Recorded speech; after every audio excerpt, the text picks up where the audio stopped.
now tuned in to DAR Sports Media, a bittersweet episode of the NFL football show because we will probably be leaving you all until free agency and our draft coverage gets rolling. But that won't be too long. And we have some other, of course, football coverage that we'll be providing. We'll get to that later on in the show.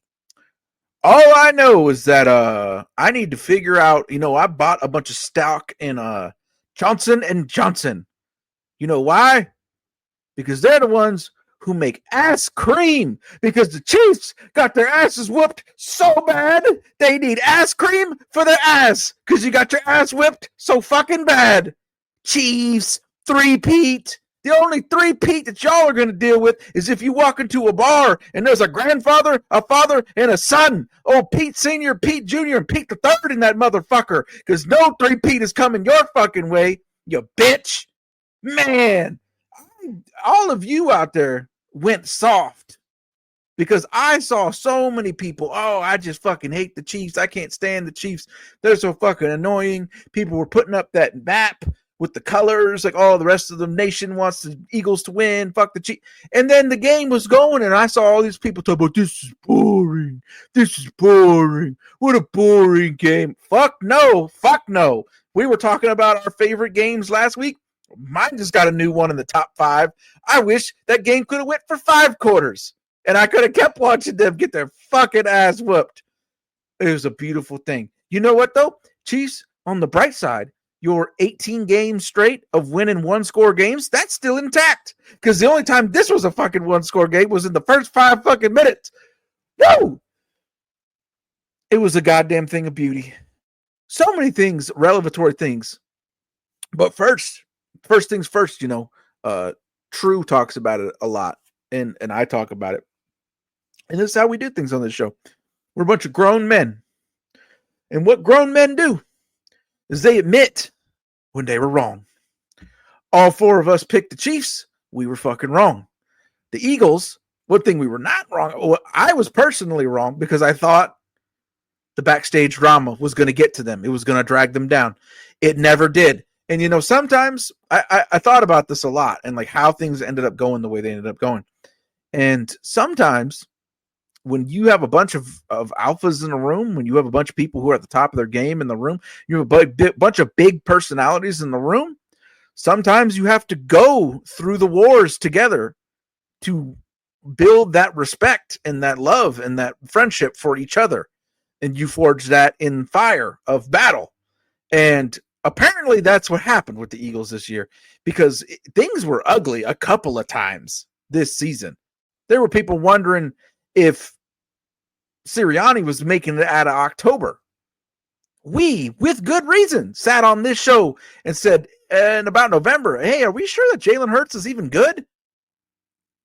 With good reason. But we did know. Right, last year, we talked about how the Eagles had the best roster in football, and then they added Zach Bond. They added Saquon Barkley. They added Cooper DeJean. People out there said he plays more like DeJean Cooper. And they added Quinyon Mitchell. So the best roster only got better. I talked this season about what's the biggest prove it, what's the biggest thing. Cam Jurgens, Landon Dickerson, both guys came through. They were excellent this season, and both guys were on the field doing their damn thing on Sunday. We've seen it time and time again. One recipe it feels like we have never seen fail is if you can get pressure with the front 4, it's fucking over. It doesn't matter who's on the other side. Doesn't matter how good, how historic, how great an offense is. If you can get pressure with the front 4 and drop 7, it's over. It is tried and true. It cannot be beat. The Eagles generated 6 sacks and numerous pressures and did not blitz one time. Not once. Amazing game for that defensive line. That was one of the key. I think we talked about it last week. There's a path. We talked about the path. We said it's a shaky offensive line. The Eagles got that loaded defense. Maybe they can crunch Mahomes and they can get it done. Well, they sure did that. An ass whooping for the ages. I do love all the Eagles fans that, puffing their chests out about Jalen Hurts. Oh, how dare you question my quarterback? He had one fucking good game. Stop it. Stop acting like we didn't all watch, all of us with the same eyes, the last 15 fucking weeks before that. Now, I will say that was a fucking masterclass performance, and it puts him back into the conversation. If he still looks that way by November of next season, I'm ready to put him back into the elite tier. But one game, even as impressive as this was, and it was fucking impressive, because that was kind of the key, right? Is people were asking me, what do you think of the game? I said, well, they're going to sell out to stop Saquon. And then the matchup is Jalen Hurts versus Steve Spagnuolo. And I know who I'm taking in that fucking matchup. And I was wrong, because Jalen Hurts went out there, did his fucking thing. Quick 49ers diversion, because it is hilarious. And it all comes back around. Everything comes full circle, right? I was talking last year after the Super Bowl and during the draft, like, oh, why we take Ricky Pearsall, this, that, and the third. I said, well, you didn't see how bad of a game Mr. $30 million Brandon Ayuk and Deebo Samuel had in that Super Bowl. Come this year, the Ultra Blitz Chiefs only blitzed Hurts 10 times. Whereas they blitzed Brock Purdy 26 times. 20 pressures in the Super Bowl. Why? Because the Eagles receivers can get deep. And the Niners receivers, they were perfectly comfortable leaving their corners on an island against those two, knowing they weren't going fucking nowhere. So there you go on that. Jalen Hurts back in the conversation. The Eagles, and that's another mea culpa. Another thing I got to bring up that I said that I have to bring back up. I won't let it go. Off season. Remember when I was talking, I said, oh, Chris Ballard and Harry Roseman. I'm so fucking sick of hearing about both of them. How they win the draft and they do this and they do that. And they're so draft wizards and blah, blah, blah, blah, blah. I said, fucking win something, or I'm sick of hearing about it. Well, the Eagles won the something, and they did it in dominant fashion. They are the best team in the NFL. They are the best roster in the NFL. And they might have an elite quarterback. Hey, man, how did we get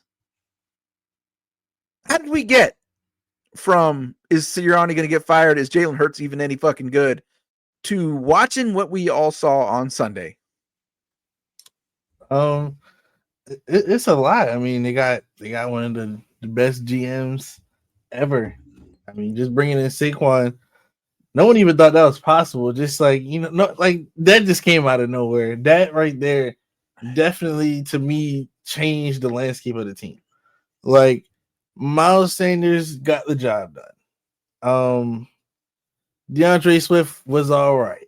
But if you have an elite running back, that could be the difference maker. And it was. Even though Saquon did not have a good game, he really didn't do anything. And that was the goal. I'm pretty sure the Chiefs, like, you could tell, that was the Chiefs' goal. Yeah, stop that Saquon, and they sure did. They said, Jalen Hurts, you are going to beat us. And not only that, they said, Jalen Hurts, you are going to beat us from the pocket because we're not going to blitz. And Jalen Hurts fucking did it. And he did it fantastically. 17 of 22. Mm-hmm. Yeah. I mean, that right there, that got them through the regular season. Like, just made the regular season easier on him, on Jalen Hurts, and just the Eagles offense in general. Like, I don't know. AJ Brown, he cries for the ball a lot, but like, if he wants to win, he just gotta just run the offense. Just go with the flow. Like, the offense is gonna be give it to Saquon as much as possible. And like, he had 25 carries. Like, he really didn't do nothing with the 25 carries, but that's just what the offense is. Like, there's nothing wrong with having a great running back. There's nothing wrong with taking the back seat. Like, he had a post on Instagram today. He didn't just seem too happy. Like, he was basically saying, like, he would rather have a good game. Like, he was talking about his matchup with corners and not necessarily winning. Like I don't know. So, something's a little off there, but yeah, that's the recipe to win right now. Running back stocks is going up. Teams are going to draft running backs a lot earlier and be willing to pay the price for running backs. It's been proven. Like Josh Jacobs did well for the Packers. Derrick Henry did well for the Ravens. Like it usually works out. You know. So that right there, the Saquon signing, that changed the landscape of their team. So Saquon, it has so many layers to it. So he broke Terrell Davis's single season combined playoffs and regular season record. He is the number one of all time now. Saquon Barkley is with over 2,500 yards, rushing yards. And even though the yards weren't there, the importance was there. Yeah. Right? They completely sold out to stop him. So he was affecting the game without even getting yards. Exactly. Speaking of which, probably my favorite thing that he did, I don't remember if it was the touchdown or if it was the deep Jahan Dotson play early in the game, but it was one of the few times that the Chiefs sent an all-out zero blitz, and Saquon Barkley just destroyed the blitzer in the hole, like stepped up, stonewalled his ass. That is a fucking teammate. That is a fucking football player. God damn it, Saquon Barkley, right behind Jalen Hurts in my estimation as an MVP, because the yardage might not have been there, but the key fucking football plays that you have to make to win and to beat a championship team was all there. Saquon Barkley took all the punishment, multiple guys tackling him, did not stop running hard, kept up the having to account for him, and he was a phenomenal fucking pass blocker throughout the game on the passing plays that were working, especially the deep ones when they would blitz. Fucking phenomenal. Saquon Barkley, you are that fucking guy. Super excited to see it happen. So tell us more, Tay, like your overall just evaluation of the game, kind of like I was talking about. Yeah. So I didn't expect this. I don't think the Chiefs ever win a whole half without scoring, like especially in the playoffs. Like, I thought that was crazy. The Chiefs just didn't play their best game, and the Eagles did. Like I said, you got to play perfect, and you could pretty much say they did. They protected Jalen Hurts. He only got sacked twice. They only had one turnover, but that's all right. They were up the entire game. And they got 3 first downs off of penalties. Like just little stuff like that just changed the landscape of the game. A lot of those penalties on a third down. So that right there, that just won the game for them. Like the Chiefs, Mahomes got sacked 6 times. He fumbled once, and he threw 2 picks. Like 3 turnovers. It's just not going to get the job done.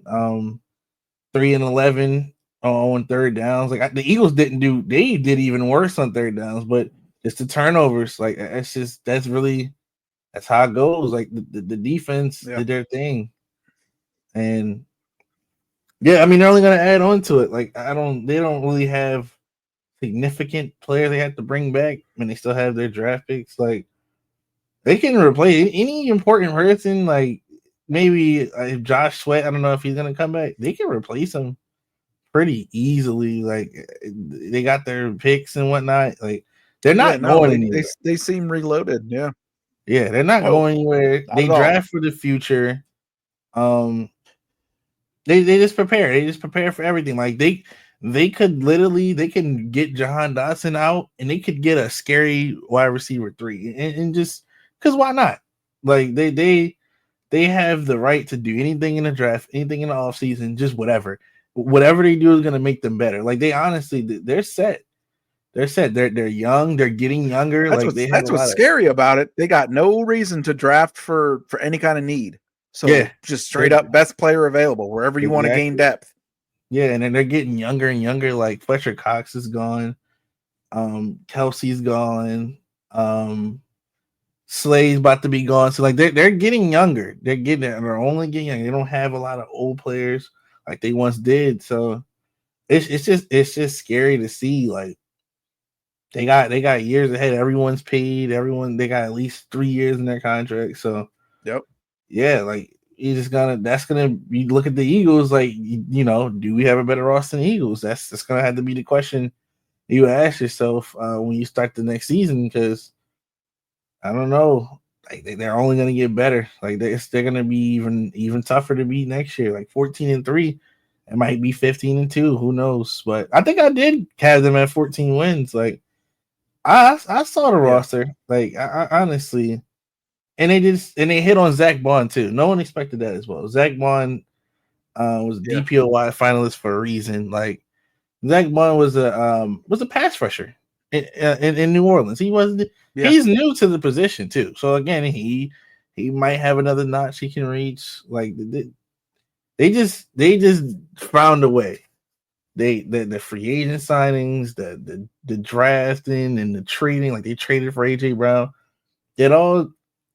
I don't know. It all just came into place. Like they saw Jalen Hurts early in his career. The Eagles were 10-6. This was a couple years ago. He was still like, I think he was in his like second year. He saw something. They got to the playoffs. They were 10-6. I think it was still 16 games at the time. They got to the playoffs, and they decided to just ramp up the roster. Like maybe this is a guy. So.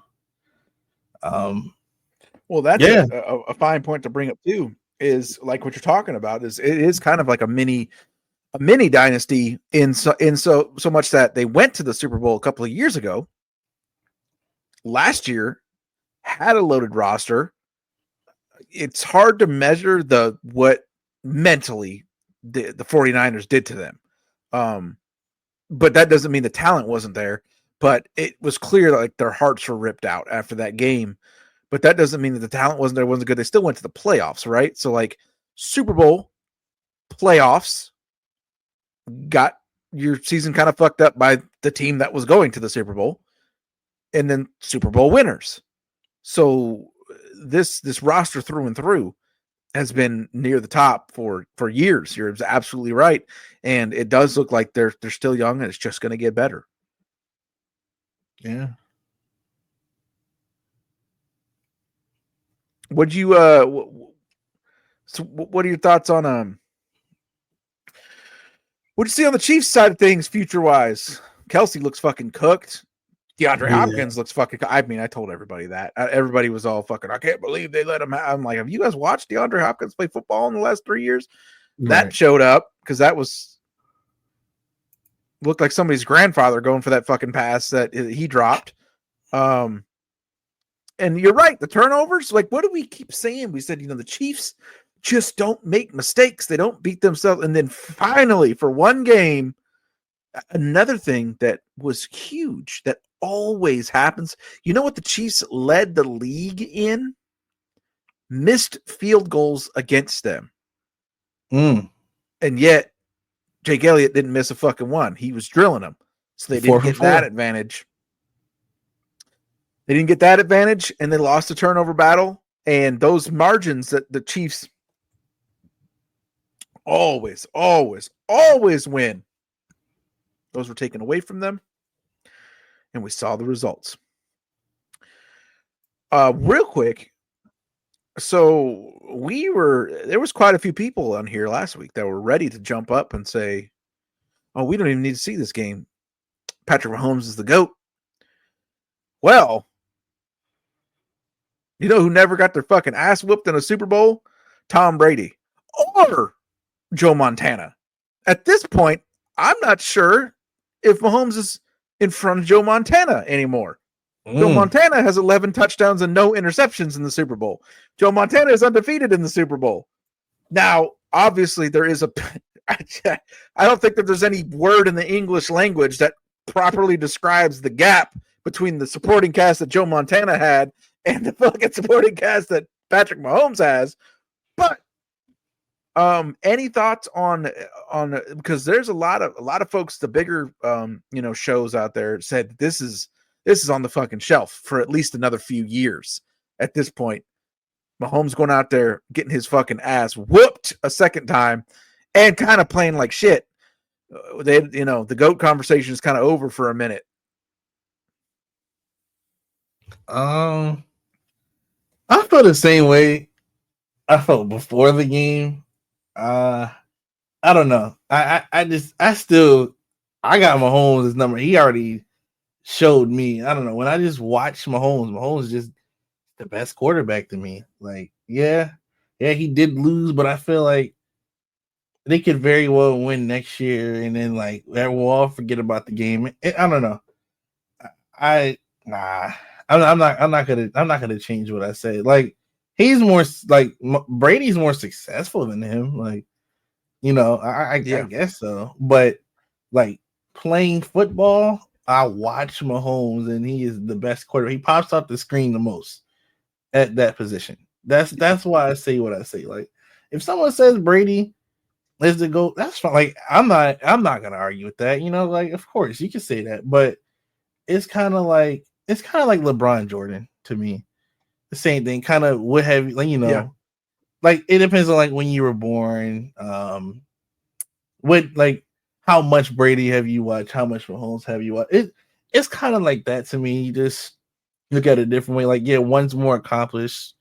They're retired. Then it's a funny conversation. Joe Montana, not so much. I don't think. Nah, I wouldn't say Joe Montana is better than Mahomes.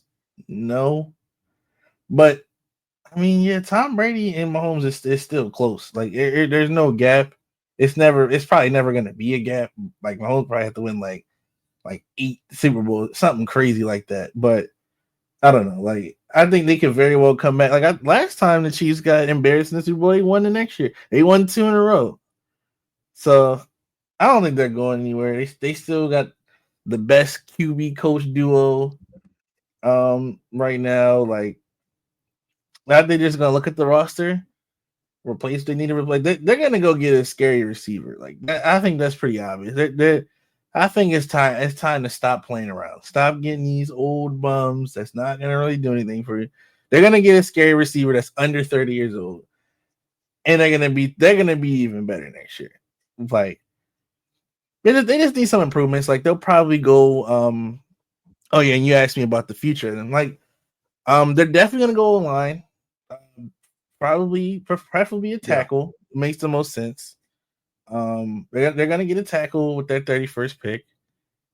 Um, and I guess just get a scary receiver. Maybe it's not in the draft. Maybe you trade for it.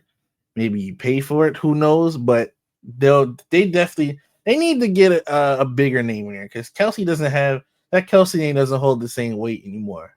Um, he's getting older. He is cooked, man. Cooked Yeah, and served. Prepped, cooked, and served. yeah. He's getting older. So I think they're gonna just do like a. They need to be humbled. They need to be humbled. Like they're gonna Yeah. look at the roster, look at who they need to replace, who they need to keep, who they need to let go.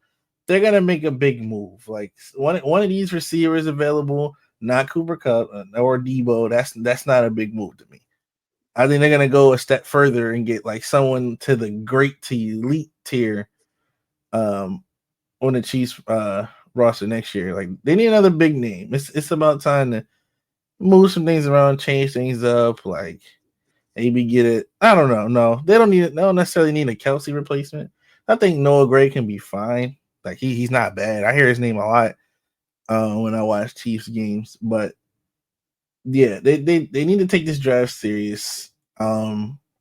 Yeah, and they draft well too. They're a great drafting team as well. I can't remember too Yep. many That's what. Yep. That's why misfits they're so outside damn of good maybe. in and out without missing the top end stars. Yeah. Yeah, yeah. They usually do really good with their first round picks. Like Xavier Worthy, he had a great game.